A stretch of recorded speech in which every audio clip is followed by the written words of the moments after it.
whatever, that Statue of Liberty in somewhere, two of them. But we all know it, but they've never been. It's only because through the media. And a lot of it comes through television series or from, I did a project, I was trying to get involved with South African tourism. They finance this travel show, right? Which goes to Discovery Channel and all that, massive funds. So I said to them, it's nice that you do that. You spend a couple of pounds, millions of them, where you could actually take that whole budget, break it into small little film projects, which also has a global approach.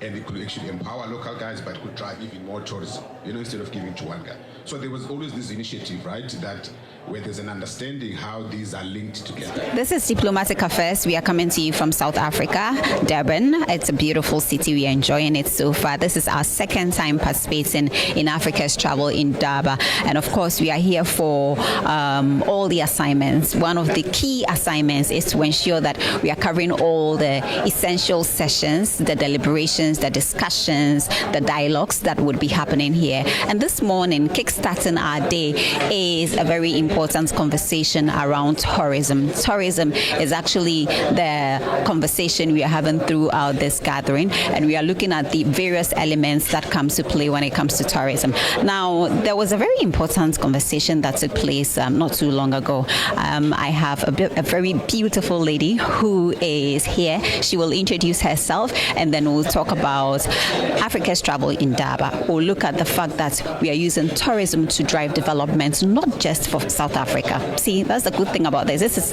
African diplomacy. This is at the multilateral level, where South African government is actually driving this initiative to ensure that the entire African continent comes together, pull their resources together, knowledge sharing, exchanges, and drive the African continent. And so I would like us to start our conversation. Please introduce yourself.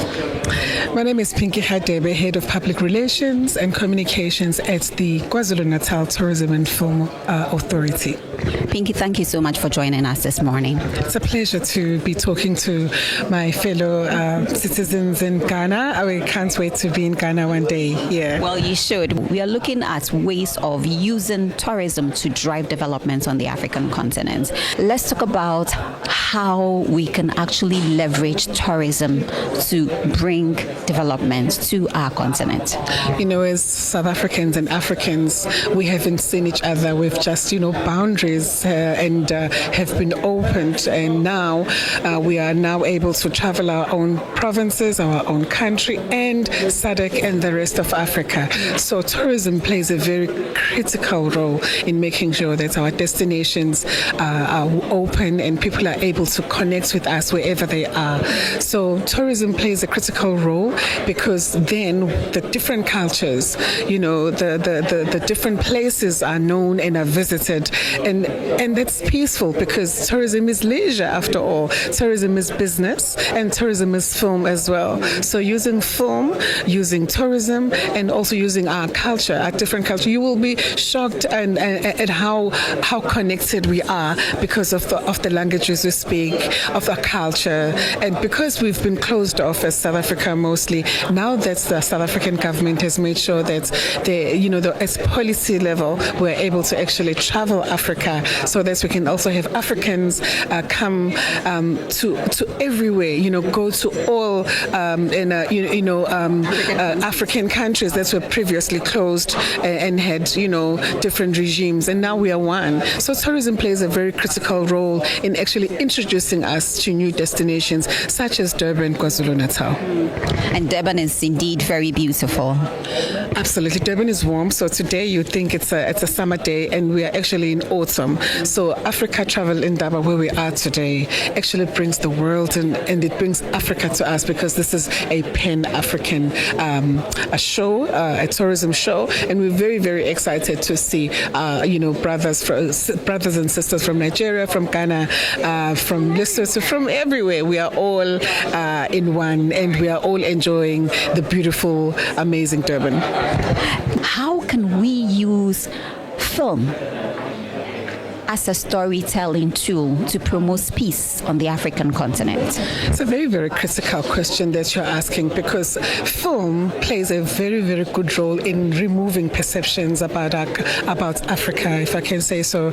Remember, Africa was seen as, war-ridden, and South Africa was closed for many, many years. So film and storytellers are the people that are going to transport our culture, our food, our destinations using storytelling. So this good example, we had a very, very insightful panel, as you were saying here. He was telling us about the work as a South African is doing in Congo, and the life that the Congolese, the beautiful life that they are living, we're now going to see is through film.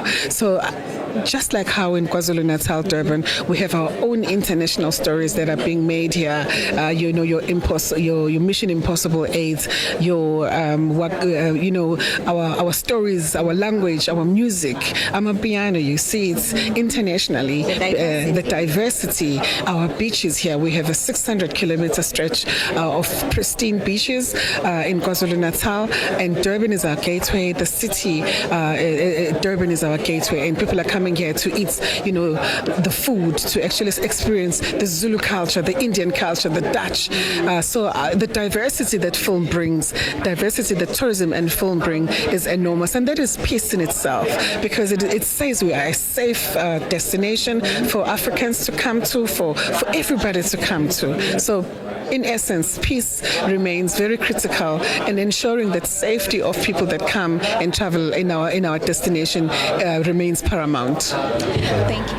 But coming back to South Africa and understanding our culture as well, and around Africa, which I think we shouldn't just close it off to South Africa, should open up to the entire continent. There's so much more to offer.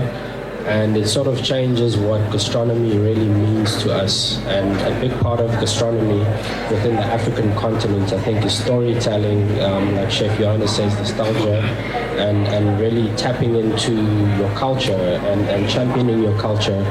I think it's great that we have a lot of Italian restaurants, Japanese, French, but we would like to see more South African-based restaurants championing South African culture, championing South African heritage and indigenous ingredients as well. Hello there, welcome to Diplomatic Affairs. My name is Harriet Nate. We are in South Africa. This is the only show that brings you happenings when it comes to everything around diplomacy and international relations. We are going to talk about African gastronomy, how we can feature African or local food when it comes to the international engagements, the platforms and all of it. How can we do it? Is it so difficult? Is it a very difficult task for us to push our identity through food at the global level? Yes, it's going to be difficult to start it, but every great thing is difficult. So we're up for the challenge. But for me, it's really about looking at the entire continent and trying to source the best product or ingredient from each part of the continent. For example, your country, Ghana, has got very good cacao, and we source our cacao from there, and I believe that Kenya and Tanzania has got the best coffee, or Ethiopia as well, so we source our coffee from there, and we use other salt as well, coming from Ghana, which is much cheaper than Himalayan salt and much healthier as well. So it is difficult, but once you get into it, eventually, and you make the relationships with the suppliers, and hopefully we get to trade more easily across the continent, then I think it's something we can do. We can do it, but it's going to be a difficult task. Have we even started?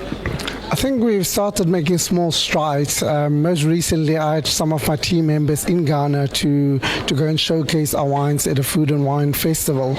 And the idea was that bringing those conversations together, bringing South African wine with Ghanaian food together to create an experience, because it is all about bringing people together and sharing moments of joy, sharing moments of conversation, and taking that further. And food is one of those things that bring people people around a table, and it brings people to an equal space to enjoy something together and to break bread and really have this kind of forward thinking of what can we do together.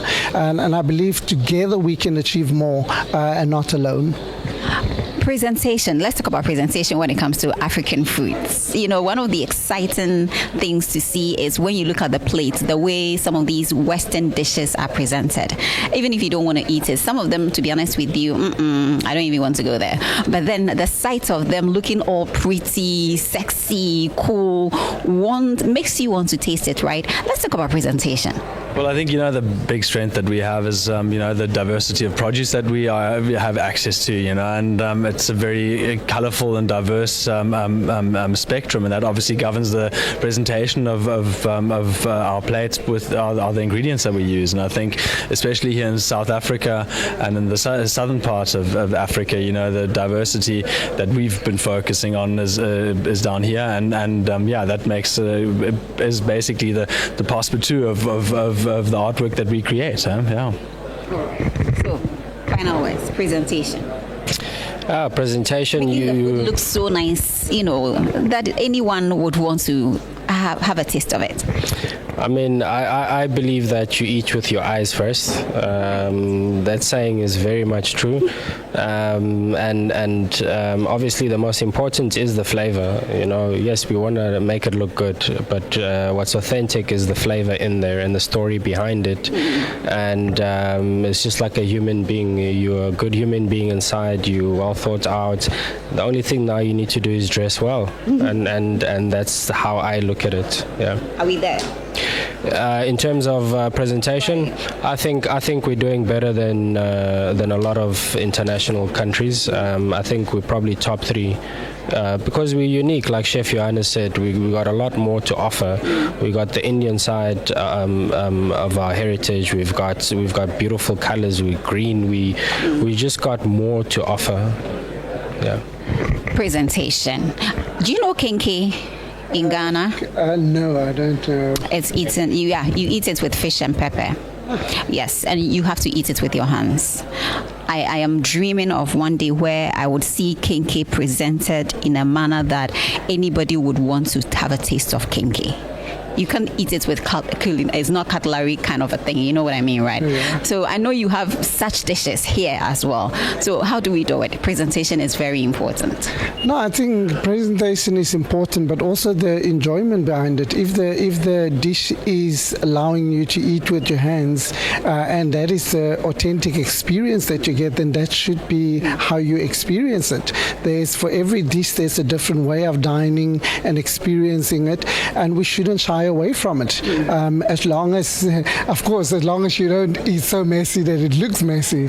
But the important thing is every chef, every establishment is putting together a product that you really engage with, and that enjoyment that you get from it, that is what the chef wants. And I think that's what the chef puts on the plate. All right.